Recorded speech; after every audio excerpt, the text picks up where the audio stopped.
A4C all for Christ. యథార్థవంతులకు చీకటిలో వెలుగు పుట్టును. కీర్తనలు 112:4.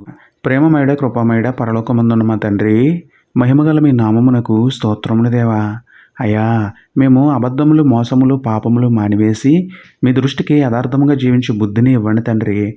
కష్టం వచ్చినా నష్టం వచ్చినా చెడు మార్గంలో వెళ్లకుండా న్యాయవంతుడని మీపై ఆధారపడి న్యాయంగా సమస్యకు పరిష్కారం పొందే ధన్యత ఇవ్వండి నాయన. యథార్థముగా జీవించినప్పుడు చీకటిలో సైతం వెలుగు పుట్టును అని విశ్వాసం కలిగి అంధకార సమయంలో ఉన్నప్పుడు అగాధ లోయలలో పడినప్పుడు భయపడక ధైర్యంగా నీతి న్యాయ యథార్థతలు కలిగి జీవించేలా సహాయం చేయండి దేవా. కొంచెముపై పెట్టిన దీపం వలె అన్యుల మధ్య ప్రకాశించే పరిశుద్ధ జీవితం మాకు అనుగ్రహించమని వేడుకుంటూ లోకానికి వెలుగై ఉన్న మీకే స్తుతులు చెల్లించుకుంటూ నమ్ముట నీ వలననైతే నమ్మువానికి సమస్తమును సాధ్యమే అన్న విశ్వాసంతో యేసయ్య పరిశుద్ధ నామంలో ప్రార్థించి పొందుకున్నాము పరమ తండ్రి. ఆమెన్.